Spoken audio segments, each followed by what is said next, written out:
අපි කතා කරන්න යන්නේ දමාල් යන මූවී එකේ 4 වෙනි සීරීස් එක ගැන.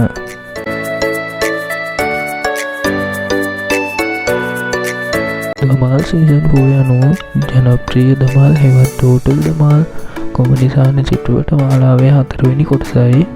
මෙම මාලාව මුල්වරට 2007 දී දමාල් නමින් බොලිවුඩ් තුළ එළියට පැමිණියා. ඒට තව විවිධ අංග එකතු කරමින් ආදර්ශවත් කොමඩි පවුල් චිත්‍රපටයක් බවට පත් වුණා. එම මූවී එක නිකුත් වීමේ දිනය ලෙස සඳහන්ලා තියෙන්නේ 2026 වසරේ කියලා විතරයි. මෙම මූවී එකේ නිෂ්පාදකයින් ලෙස අජය දේවගන්, භූෂාන් කුමාර්, ඉන්ද්‍රා කුමාර්, ආනන්ද පණ්ඩිත් යන නිෂ්පාදක මඩුල්ලක් විසින් මේ නිර්මාණය කළා තියෙනවා.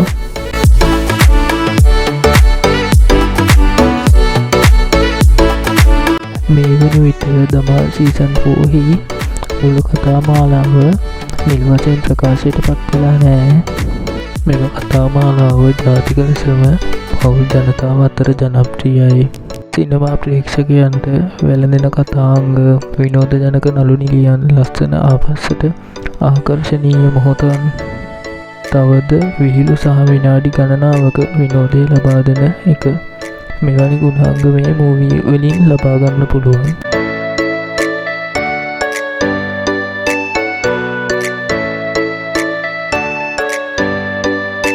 අපි බලමු අතීතයට ගිහිල්ලා මේ කතා මාලාව රිලීස් වුණේ කුමන වර්ෂයේද කියලා.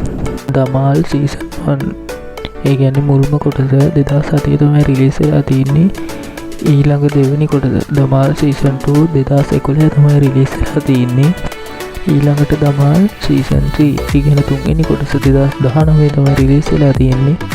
ඊළඟට රිලීස් වෙන්න යන්නේ දමාල් සීසන් 4 හතරවෙනි කොටස නිකුත් වීමට නියමිතයි. ඔන්නෝම තමයි කතා මාලාව රිලීස් වෙලා තියෙන්නේ. එහෙනම් ඊළඟ වීඩියෝ එකකින් නැවත හමු වෙමු.